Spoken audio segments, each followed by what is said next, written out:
흐름을 잘 보면 역사가 보이고 역사가 보이면 시대가 보인다. 또 시대가 보이면 시대적 요구가 보인다. 많은 사람들이 그렇게 이야기를 합니다. 시대를 움직인 그 인물들의 특징이 있어요. 바로 이 흐름을 잘 보고 따라갔다는 것입니다. 우리가 아는 미국의 링컨 대통령은 그 시대를 보면서 또 역사를 보면서 시대의 요구를 찾아낸 거예요. 그래서 흑인 노예 운동을 일으킨 것입니다. 시대적 요구를 이제 알게 된 것이죠. 마이크로소프트사를 만든 빌 게이츠가 큰 업적을 이룬 게 뭐냐면 이 개인용 컴퓨터를 만들어낸 거예요. 그 전에는 이 컴퓨터가 큰 컴퓨터였거든요. 거기다 용량을 담아야 되니까. 근데 이 빌 게이츠가요, 이거를 그냥 개인용으로 이렇게 책상에서 쓸 수 있는 컴퓨터를 만들 수 없을까? 이게 시대적 요구였거든요. 왜냐? 집에서 간단하게 할 수 있어야 되잖아요. 그래서 이제 그가 이제 노력해가지고 만들어낸 게 개인용 컴퓨터죠. 이 컴퓨터 안에 많은 용량의 데이터가 들어갈 수 있도록 그렇게 개인용으로 컴퓨터를 만들어낸 것이죠. 지금까지도 우리가 그 영향을 받게 되고 그가 만든 그런 윈도우 소프트웨어를 지금도 쓰고 있거든요. 그만큼 많은 영향을 줬던 인물이죠. 또한 지금은 이제 세상을 떠났지만 애플사의 스티븐 잡스, 그 사장에 이 몇 가지 그 슬로건이 있습니다. 바로 심플이죠. 모든 게 심플해야 된다. 그리고 융합이라는 단어입니다. 심플하면서도 모든 것을 융합할 수 있는 뭔가를 생각해낸 거예요. 왜냐하면은 그때는 뭐 TV 따로, 그리고 뭐 오디오 따로, 전화기 따로, 다 따로따로 했잖아요. 너무 불편한 거예요. 근데 시대는 갈수록 스피드하거든요.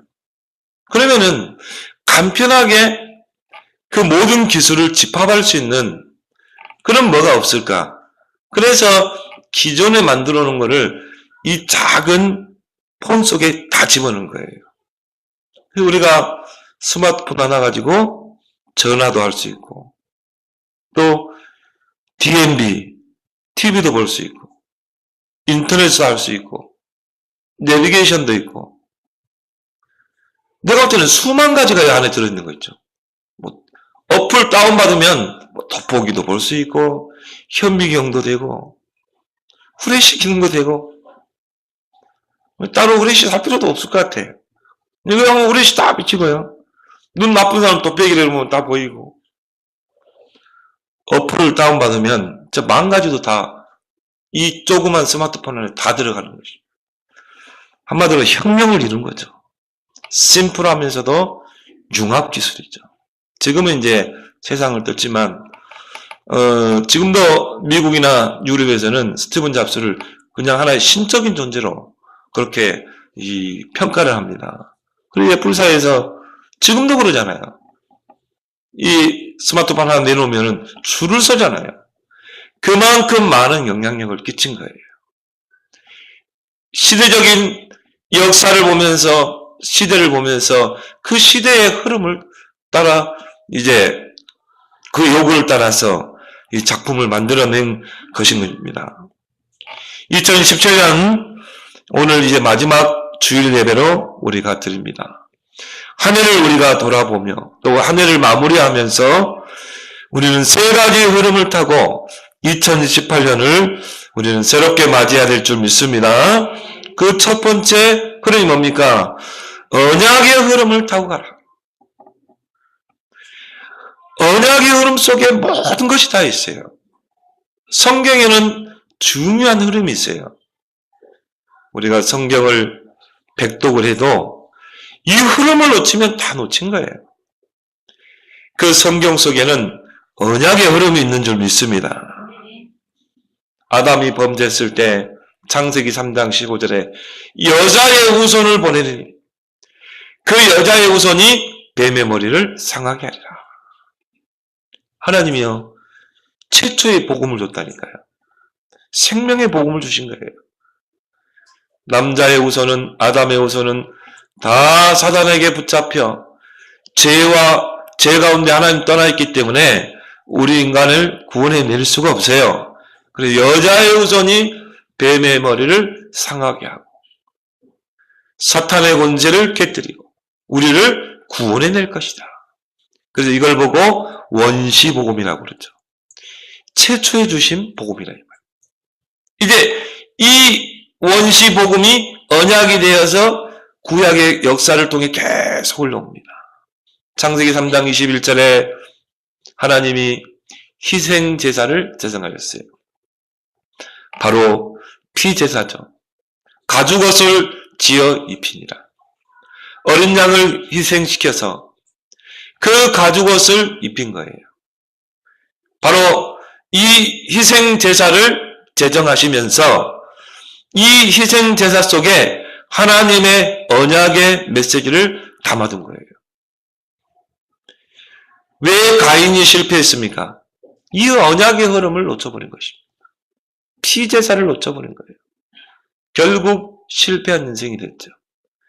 왜 아벨이 하나님의 축복을 받았습니까? 이 언약의 흐름을 붙잡고 피의 제사를 드린 것입니다. 결국 셋을 통해서 이 언약의 흐름이 이어지게 되죠. 근데요, 창세기 6장에 보니까 이 언약의 흐름이 또 끊어져 버린 것입니다. 노아 시대 사람들이 이 언약의 흐름을 놓쳐버린 거예요. 창세기 6장 2절에 보면 하나님의 아들들이 세상의 딸들의 아름다움을 보고 다 시집가고 장가가고 하나님의 언약보다 세상 좋은 것들이 눈에 들어오기 시작한 것입니다. 세상에 있는 것들이 더 매력이 있어 보이는 거예요. 그래서 결국은 세속화 되어버린 것입니다. 우리가 가장 주의해야 될 부분이 뭡니까? 세속화입니다. 교회가 세속화되는 것. 성도가 세속화되는 것. 저와 여러분들의 자녀들이 예배의 매력을 잃어버리면요, 큰일 나게 되어 있어요. 왜 예배의 매력을 잃어버립니까? 중요한 성경의 언약의 흐름을 놓쳐버리기 때문에. 또 강단을 통해서 이 언약의 흐름이 전달 안 되기 때문에 그래요. 저는 그거는 목회자의 잘못이라고 봅니다. 목회자는 하나님의 말씀을 대언하는 자거든요. 이 성경의 중요한 언약의 흐름을 성도들에게 전달해 줘야 돼요. 렘넌트들에게 전달해 줘야 돼요. 그런데 전달이 안 되고 언약의 흐름이 끊어져 버리면 우리 자녀들은요, 예배의 매력을 잃게 되는 거예요. 그래서 우리는 우리 자녀들에게 부지런히 이 언약을 확인시키고 발견하게 하고 체험하게 해야 될 줄 믿습니다. 언약이 놓치면요, 점점 희미해진다니까요. 그러면 결국 어떻게 됩니까? 사단의 이 12가지 함정 속에 빠져버리는 거예요. 사단의 12가지 틀에 갇혀버리는 거예요. 나 중심, 물질 중심, 성공 중심. 그게 세상 사람들의 기준이잖아요. 그 올무에 다 갇혀버린다니까요. 초등학교 때는 엄마 무서워서 교회 다니죠. 중학교 때도 무서우니까. 고등학교, 대학 때면요, 다 교회 떠납니다. 왜요? 언약의 흐름이 끊겨버린 거예요. 나의 복음, 나의 언약이 없는 거예요. 세상이 더 매력 있어 보이는 거예요.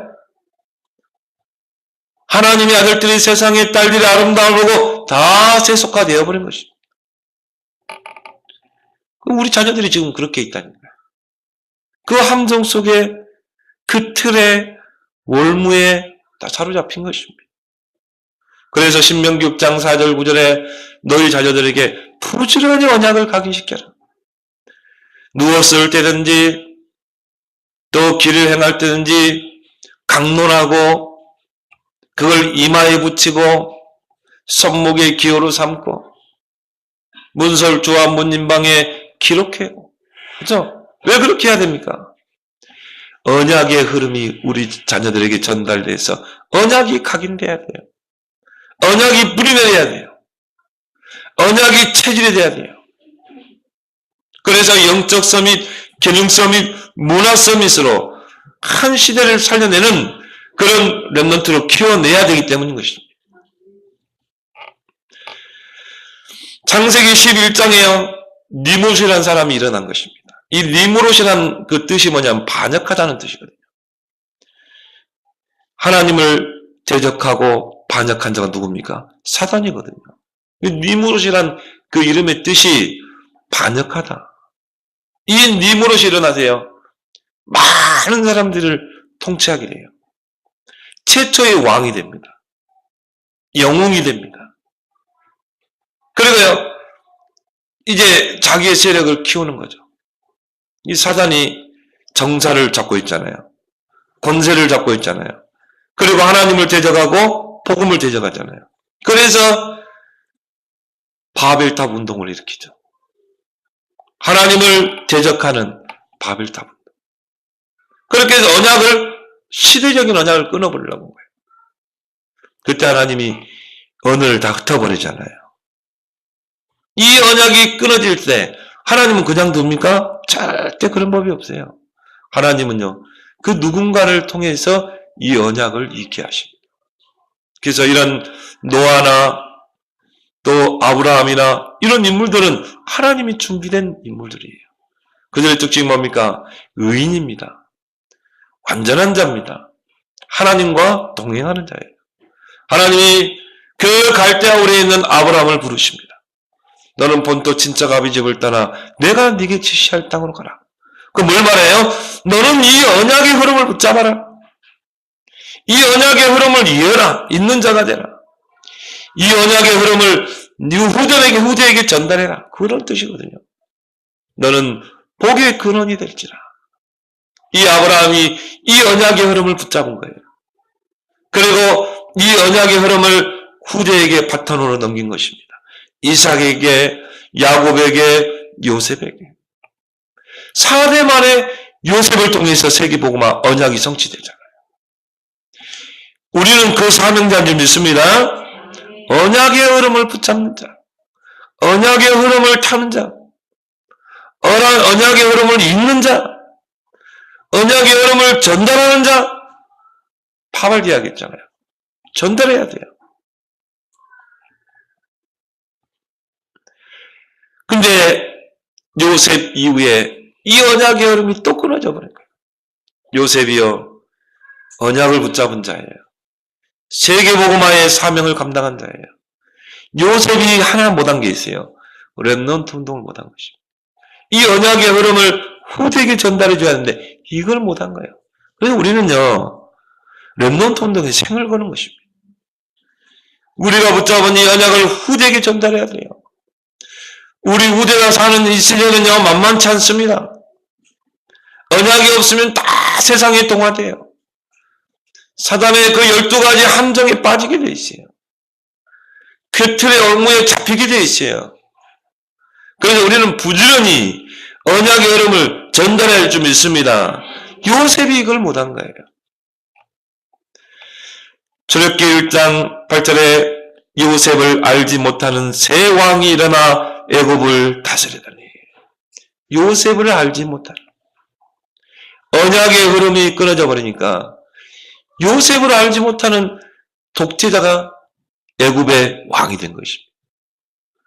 그래서 어떻게 했습니까?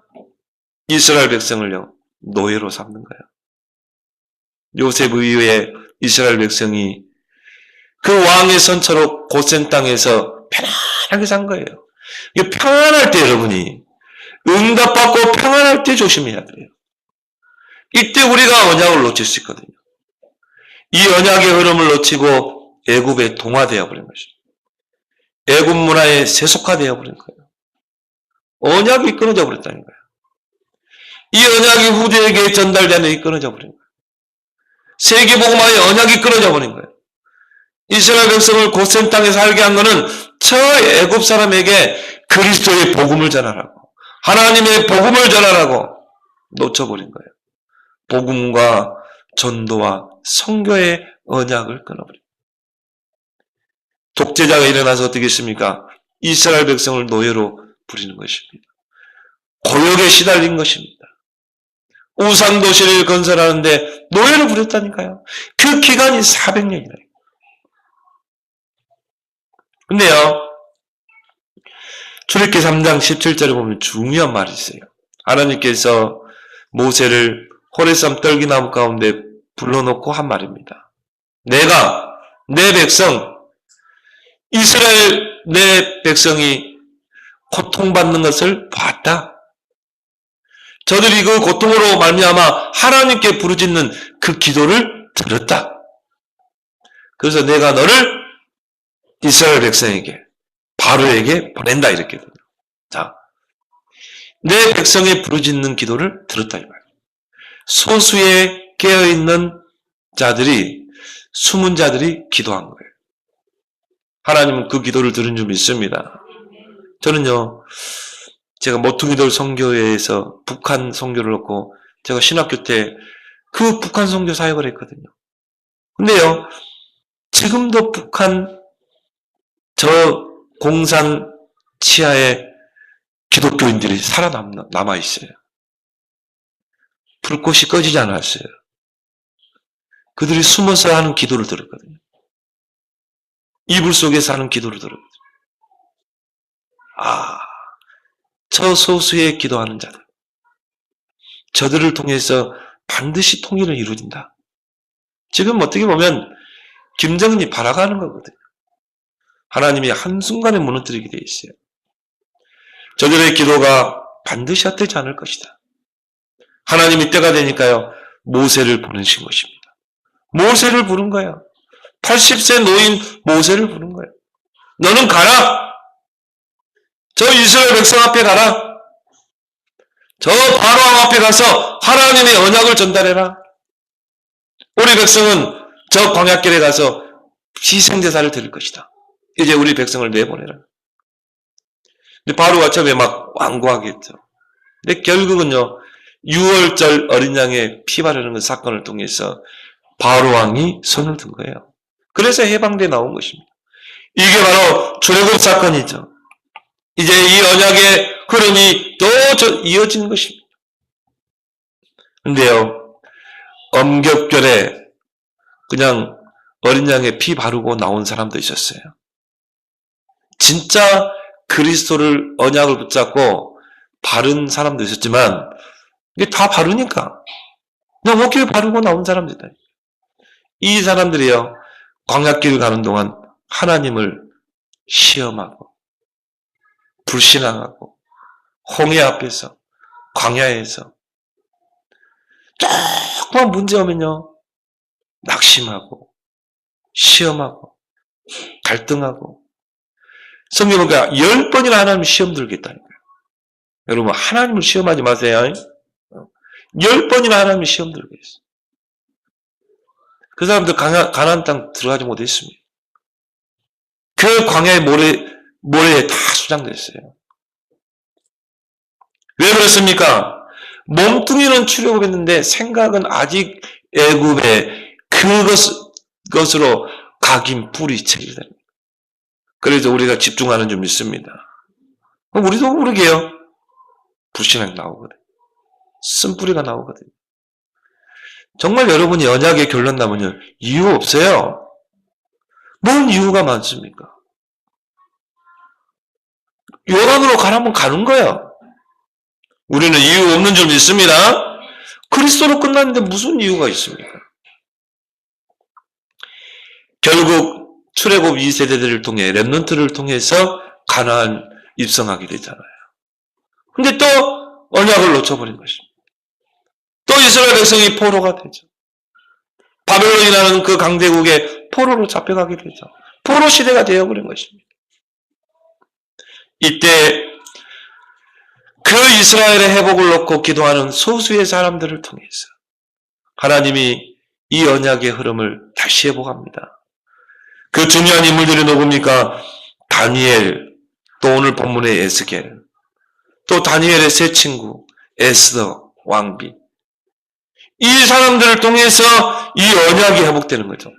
이사야 7장 14절에 처녀가 잉태하여 아들을 낳으니 그 이름을 임마누엘이라. 근데요, 이 사람들의 특징이 있어요. 이 포로 시대에 그 정말 중요한 역할을 했던 이 사람들의 특징이 뭡니까? 이유가 없었다는 거예요. 다니엘은 조소의 의인 지킨 걸 알고도 이유가 있습니까?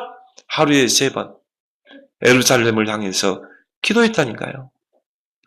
사드락과 메삭과 아벳느고, 이제부터 저 왕의 신상 앞에 절하지 않으면 저 뜨거운 불불에 집어넣겠다? 이유 없어요. 왕이요. 이 일에 대해서는 우리가 할 말이 없습니다. 하나님이 왕의 손에서 우리를 건져내실 것입니다. 그리 아니하실지라도, 우리가 저 푸른 불에 들어간다 할지라도 우리는 저 우상 앞에 절할 수 없습니다. 이유 없습니다. 들어가는 거예요. 그러면 그들이 불탔습니까? 하나님이 천사를 통해서 머리카락 하나 타지 않도록 보호하시잖아요. 하나님이 이유 없는 삶을 살 때 하나님은 이유 있는 축복을 주실 줄 믿습니다. 에스더는요, 죽으면 죽으리라. 이유 없어요. 정말 여러분이 그리스도로 만났습니까? 이유 없어요. 요단으로 가라면 가는 겁니다. 여리고 돌아오면 도는 거야. 우리는 언약 붙잡고 직진하는 거야. 이 언약의 흐름 타고 가는 것입니다. 전도자는 이유가 없어야 돼요. 요셉은 이유가 없었어요. 왜 현실을 보고 낙심합니까? 왜 그래도 이유가 많습니까? 그 현실만 바라봐서 그래요. 그 현실 배후에 사실을 봐야 돼요. 사실 뒤에 진실을 봐야 돼요. 진실 뒤에 영적 사실을 보는 여러분 되길 바랍니다. 가데스 바네아에서 모세가 12정탐꾼을 가나안 정탐꾼으로 보내잖아요. 근데요, 그 12명이 돌아와서 보고를 하는데 10명이 하나님 앞에, 이 모세 앞에 이 악평을 했거든요. 우린 들어가면 죽는다. 대죽음 당한다. 저들은 거인들이고 우리는 거기에 메뚜기다. 도무지 저들을 이길 수 없다. 물론 저 땅은 하나님의 약속한 땅이지만 뒤에가 중요해. 우리는 메뚜기니까 못 간다는 거예요. 그 이유가 많아요. 전 백성이 그 보고를 듣고요, 통곡하면서 불신앙했잖아요. 애굽으로 돌아가자. 근데 여호수아 갈렙이 무슨 고백했습니까? 그래, 저들이 거인이고 우리는 메뚜기라 한다 할지라도 저 가나안 땅은 하나님의 약속의 땅이다. 우리는 이 언약을 잡고 들어가야 된다. 하나님 함께 한다면 저들은 우리의 밥이다. 이유가 있어요? 이유가 없습니다. 모세가요, 그 두 사람 여호수아 갈렙의 그 믿음의 보고를 듣고요, 직진한 것입니다. 하나님이 정복케 하신 거예요. 여러분, 전도자로 불렀습니다. 여러분, 이유 없는 인생 되기 바랍니다. 우리는 언약 붙잡고 이유 없어요. 무슨 갈등이 있습니까? 무슨 낙심할 일이 그리도 많습니까? 이 언약의 흐름이 또 끊어졌어요. 이 언약의 흐름이 초대교회를 통해 회복된 것입니다. 그 베드로가 그 유명한 고백을 했죠. 주는 그리스도시요 살아계신 하나님의 아들이십니다. 이 베드로의 그 고백과 함께 세워진 교회가 뭡니까? 초대교회라니까요. 이 초대교회는 사도행전 5장 42절에 보니까 저희가 날마다 성전에 있든지 집에 있든지 예수가 그리스도이심을 가르치고 전도하기를 그치지 않니라. 언약을 붙잡은 교회라니까요. 이 언약의 흐름이 지금 저와 여러분에게 와 있는 줄 믿습니다. 얼마나 큰 축복인지 몰라요. 여러분이 이 그리스도를 깨닫게 됐다. 성공 중에 성공이에요. 뭐가 성공입니까? 그리스도를 알게 된 게 성공인 줄 믿습니다. 바울은 그리스도를 알고 나서요, 모든 것을 다 배설물로 여긴다고 그랬어요. 왜? 그리스도를 아는 게 최고 성공이기 때문에. 최고의 지식이기 때문에. 오직 그리스도, 오직 하나님 나라, 오직 성령. 이 언약의 흐름을 우리가 붙잡았다니까요. 이 바톤, 초대교회의 그 언약의 바톤을 우리가 붙잡은 것입니다. 우리 시대에 이 언약의 바톤이 온 거예요. 얼마나 감사합니까?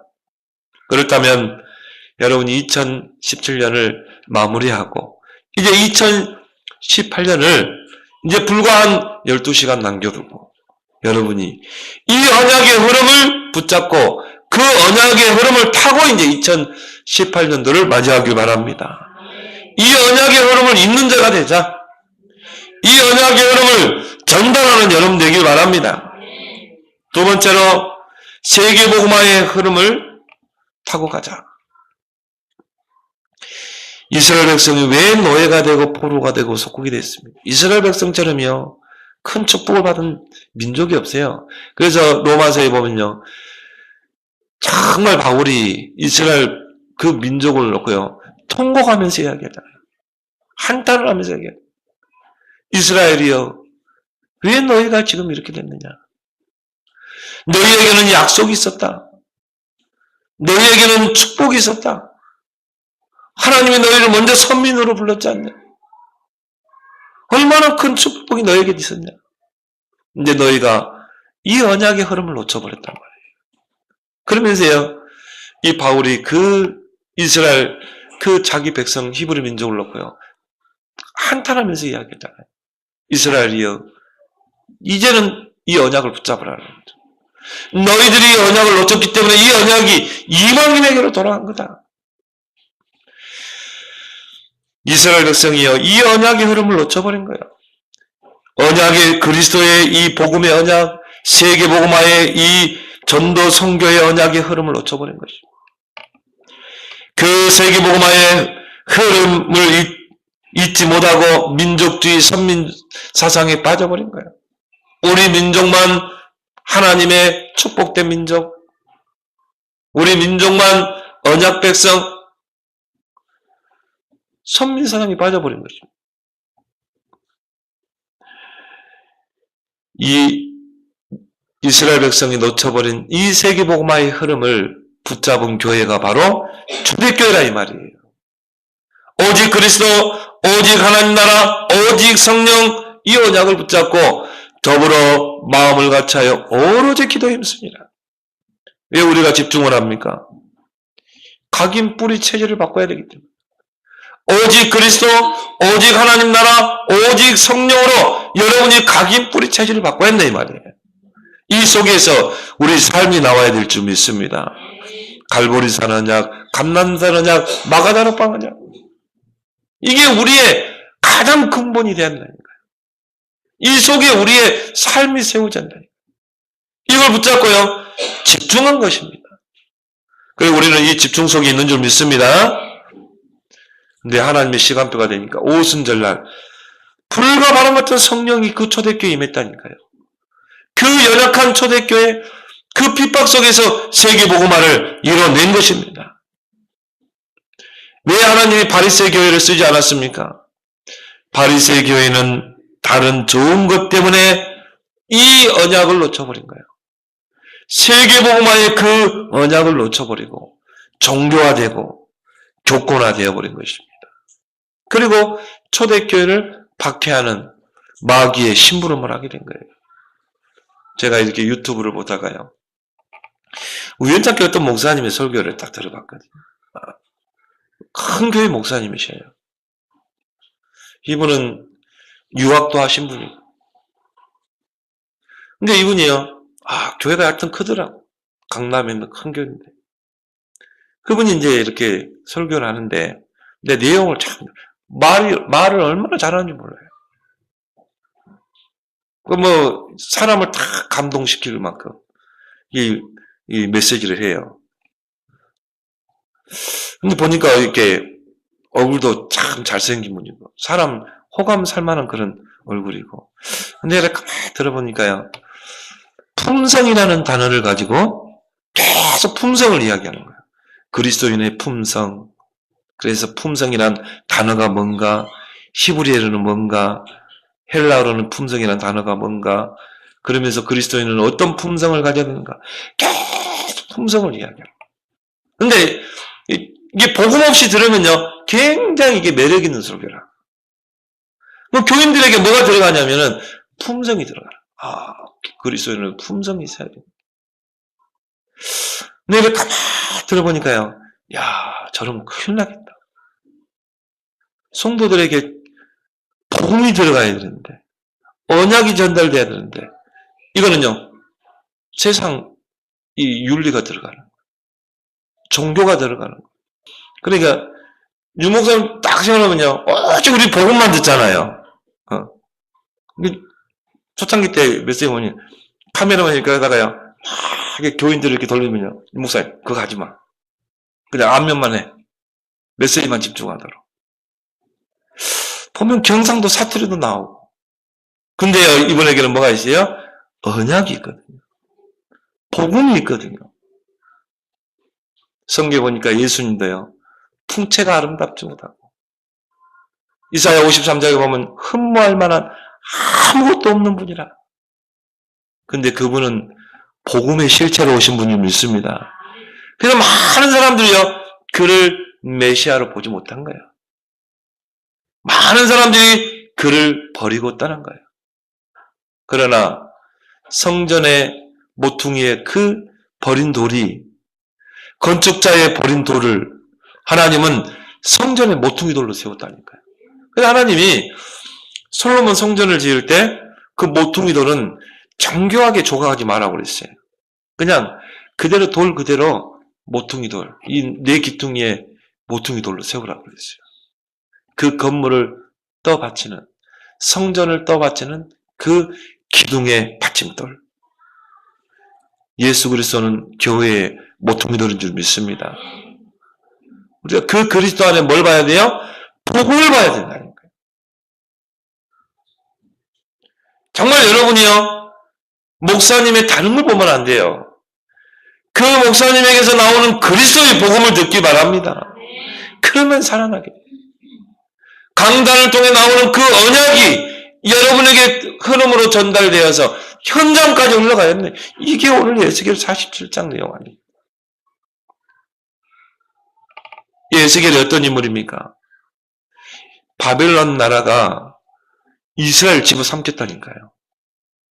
똑똑한 사람들을 다 포로로 잡아간 거예요. 바벨론까지.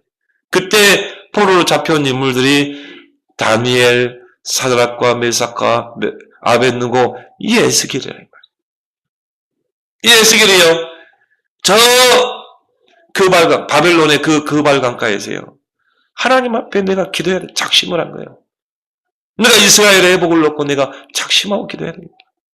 그러면서요, 그 강에서 24시 기도를 한 겁니다. 강가에서. 유대인들은요, 기도에 집중하는 곳이 강가였어요.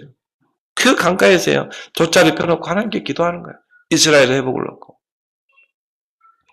그때 하나님이 이 환상을 준 겁니다. 너희가 왜 이렇게 포로가 됐냐? 너희들이 왜 이렇게 무너졌냐?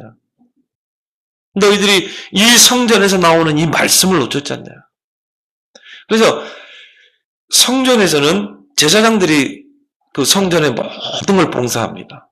그런 희생제사, 그리고 제사장들이 율법을 백성들에게 가르쳤어요. 그래서 성일에는 제사를 지내고 나서는 전 백성 앞에서 대제사장이 하나님의 말씀을 풀어서 전달했습니다. 근데 이게 끊어져 버린 거예요. 그게 성전 문지방에서 흘러나는 물이라. 이게 끊어져 버렸지 않냐. 이 성전에서 언약이 흘러나오는데 이게 끊어져 버렸지 않냐.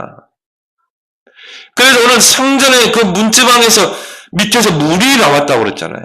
물이 흘러나와서 동쪽으로 남쪽으로 흐르다가 이게 흘러갔는데 이게 발목으로, 허리로, 무릎으로, 허리로 헤엄치지 못할 만큼 차고 넘치니까 어떻게 돼요?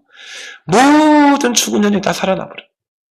그 물이 강으로 올라가면 강이 살아나고, 바다로 오르니까 전 세계가 살아나고, 너희가 이제 이걸 붙잡고 기도하라는 거야, 이스라엘. 에스겔 선지자에게 이걸 붙잡고 기도해라. 이 환상을 보여주면서. 그러면 오늘 12절에 뭐라고 나왔습니까? 그 물이 성소를 통하여 나옵니다. 그러니까 이 사무엘 시대 때요, 하나님의 이상이 끊어져 버렸다. 그래서 이스라엘 백성이 노예가 되고 포로가 되고 속국이 되고 전쟁을 만나게 된 것입니다. 한국교회 강단에서요, 복음이 끊어지고 있어요. 급속도로 종교화되고 있습니다. 이럴 때 정말 소수의 부르짖는 자를 통해서 하나님을 언약을 회복했던 것처럼 저와 여러분들의 그 핍박 속에서 붙잡은 그리스도 이 세계복음화를 통해서 하나님은 시대를 다시 회복하실 줄 믿습니다. 이 속에 저와 여러분들이 있는 거예요. 그리고 우리는 이 성전 지방에서 흘러나오고는 이 언약을 여러분이 붙잡고 전달해야 될 줄 믿습니다. 이게 강단의 언약이라는 거예요. 세계복음화의 그 흐름은 전도자들의 행진을 통해서 계속 이어져 갔어요. 19세기에 찰스 피누를 통해서요, 복음의 대각성운동이 일어나죠. 웨슬레를 통해서, 무디를 통해서 이 전도운동의 불길이 계속 일어나요. 웨슬레는요, 이 복음을 가지고 어떻게 합니까? 공단으로 대학으로 들어갔어요. 그러면서 이 전도운동을 일으킨 것입니다. 그래서 이 웨슬레는 매일 90마일씩 전도여행을 했다고 그러죠. 그러면서 51년간 4만 번의 전도 설교를 했어요. 많은 영혼들 살려냈죠. 특히 무디, 구두 수성공이죠. 구두 닦기 소년입니다. 집이 가난해서 공부를 못했어요. 근데 이 무디가요, 어느 날 복음을 받은 것입니다. 이 무디가 대전도자가 된 거예요. 평생 동안에요, 100만 제자를 이렇게 세웠어요. 100만 명을 전도했다는 거예요. 그리고 미국과 유럽으로, 영국으로 다니면서 많은 전도 집회를 통해서 영혼들을 살려낸 것입니다. 이 세계복음화의 흐름이 전도자를 통해 이어진 것입니다. 그래서 이 무디는요, 그런 이야기를 많이 했다고 합니다. 나는 전도 이야기만 가슴이 뛴다. 얼마만큼 전도를 위해서 뛰었는지 사람들이 붙여놓은 별명이 뭐냐면 토끼같이 미친 듯 뛴 사람. 미친 토끼와 같다. 그만큼 뛰어다닌 거예요. 그 전도자를 통해서 세계복음화의 흐름이 이어진 것처럼 이 흐름이 지금 우리에게 와 있다. 이게 지금 우리가 핍박 속에 하는 이 전도운동 아니겠습니까? 전도자들의 행진은 지금도 계속되고 있는 줄 믿습니다. 시대마다 전도, 선교, 렘넌트 운동의 이 흐름은 이어져 왔어요. 불신자 종교인들은 전혀 이해할 수 없는, 종교인들이 못 보는 이 세 가지 흐름을 사단은 잘 보고 있다는 거예요. 그래서 대적하는 것입니다. 지금요, 한국에서 이런 일들이 벌어지고 있어요. 이제 내년 1월 1일부터 종교인 과세 시행됩니다. 이제 교회를 핍박하기 위한 단초를 이제 잠근 거죠. 근데 저는 그렇게 봐요. 목사님들이요, 이 종교인 과세 이제 첫 시행이니까 점점 교회를 쪼여올 것이다. 그런 이야기를 하면서 1월 14일 날 세미나가 있으니까 참여하라고 그러는데요. 저는 그렇게 봤어요. 그래. 우리가 대한민국이랑 땅 위에서 우리가 신앙생활 하지 않냐? 그러면 우리가 나라를 위해서 세금 바치는 건 당연한 거 아니냐? 가이사의 것은 가이사에게로, 하나님의 것은 하나님에게 내면 되지 않겠냐? 그럼 우리는 부흥의 기여로 삼으면 되지 않겠냐? 우리가 교회가 부흥시켜서 그만큼 세금 많이 내면 되지 않겠냐? 나라에. 그럼 우리는 정말 부흥의 기여로 삼자. 정정당당히 이제 우리가 우리 교회 수입에 세금도 내고 당당하게 우리가 그러면 전도하고 선교하면 되지 않겠냐? 저는 이걸요 기회로 봤어요. 정말 우리가 부흥할 수 있는 기회. 언약으로 붙잡길 바랍니다. 세 번째 우리가 붙잡을 흐름이 뭡니까? 강단의 흐름을 붙잡아라. 강단의 흐름을 타고 가라. 출애굽기 3장에 하나님께서 이스라엘 백성을 출애굽시키는데 모세에게 말합니다. 이 희생제사의 그 언약을 장로들에게 전달해라. 그 장로들은 전 백성에게 전달해라. 이 언약의 흐름이요. 강단에서 주의 종을 통해 중직자에게로 전 성도들에게로 전달할 때 출애굽의 기적이 일어난 거예요. 여호수아 3장에 전 이스라엘 백성은 언약궤를 붙잡고 따라가라. 이걸 유사에게 전달하라. 유사들은 백성에게 전달하라. 언약궤를 따라가라. 근데 어떤 역사가 일어났어요? 요단이 갈라지고 여리고가 무너져 버리잖아요. 초대교회는 전 성도들이 사도의 가르침을 받아. 그렇죠? 강단에서 나오는 그 말씀, 목회자를 통해 나오는 그 말씀을 가지고 전 성도 현장에서 말씀 운동했다는 거예요. 그런데 삼천 제자 운동이 일어난 것입니다. 이게 강단의 흐름인 줄 믿습니다. 우리는 세계복음화의 이 전체 흐름 속에서 같이 가야 돼요. 이 전체 흐름 속에서 강단의 흐름을 볼 수 있어야 돼요. 이때 나의 것이 찾아진다 이 말이에요. 나의 복음, 나의 전도, 나의 땅끝, 나의 로마가 찾아질 줄 믿습니다. 여러분이 이제요, 내년 2월 달에 세계 선교대회가 있습니다. 정말 여러분 가슴으로 담길 바랍니다. 왜? 우리는 전체 흐름을 타고 가기 때문에. 그 전체 흐름 속에서 강단의 흐름을 타기 때문에. 그럼 우리는요, 여기 우리는 기쁨으로 헌신해야 돼요. 저 외국에 있는 그 한 명의 그 다민족이 선교대회 때 참석해가지고 복음 들으면 어떻게 됩니까? 이 사람이 그 고국에 돌아가서 복음의 씨앗을 떨어뜨릴 거 아닙니까? 그럼 내가 여기에 헌신하는 거야. 기도와 물질로 헌신하는 것입니다. 그래서 내가 이제 핵심 가면 저금 통장을 다 교인들에게 나눠주려고 그래요. 거기다가 여러분 용돈 있잖아요. 동전 딱 넣어가지고. 그럼 우리가 선교대회 때 하나님 앞에 헌금해서 이런 분들이 와서 복음 듣고 세워주면 얼마나 큰 역사입니까? 여러분이 2월 달에 선교대회를 가슴에 딱 담길 바랍니다. 여러분요, 그 흐름을 따라가는 거예요. 그 흐름 속에 축복이 있는 줄 믿습니다. 그 흐름을 따고 왔는데 오늘 본문에 뭐라 나왔습니까? 9절에 보니까 이 강물이 흐르는 곳마다 번성하고 모든 생물이 살고 고기가 심이 많고 바닷물이 되살아나고 10절에 강가에 어부가 서고 12절에 강 좌우에 각종 먹을 과실나무가 자라고 그 잎이 시들지 않고 여러분이 하는 일이요 시들지 않아요. 이 전체의 흐름, 이 강단의 흐름 타고 갈 때 나 이번에 중기자 대학 중자 대회 때요 우리 중자들도 참여했으면 참 좋았을 거예요. 왜? 우리는 이유 없다니까요. 우리 언약의 흐름 따왔는데 뭐가 이유가 있습니까? 이게 중요한 메인 대회라면 참여하는 거지. 내년은 꼭 참여하기 바랍니다. 흐름 타고 가는 거예요. 이유 없어 우리는. 언약 붙잡고 직진하는 거지. 그래서 여러분이 강단을 통한 축복이 모든 현장으로 흘러들어갈 때 여러분의 산업이 살고 경제가 살고 모든 하는 일에 형통한 축복이 맺을 줄 믿습니다. 이게 에스겔 47장이라니까요.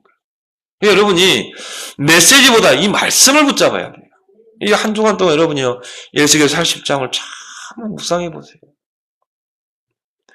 큰 저수지에 그 물이 어떻게 해야 돼요? 개울로, 그게 또랑으로, 그리고 우리 나의 저수지로 흘러 들어와야 되잖아요. 그래야 벼가 자라서 풍성한 곡식을 맺잖아요.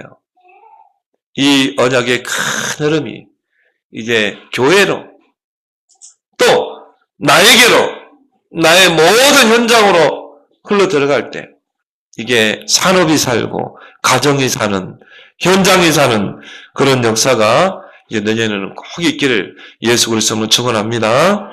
하나님 아버지 은혜를 감사합니다. 흐름을 따라가는 신앙이 되게 해 주옵소서. 성경의 중요한 언약의 흐름을 따라가고 세계복음화의 흐름을 따라가고 강단의 흐름을 따라가는, 그래서 정말 2018년도에도 이 흐름을 따라서 모든 죽은 현장이 살아나고 솟아나기를, 그런 에스겔 47장의 응답이 새롭게 일어나는 그런 축복된 그런 한 해가 되게 해 주옵소서. 예수 그리스도로 축복하며 기도합나이다. 아멘.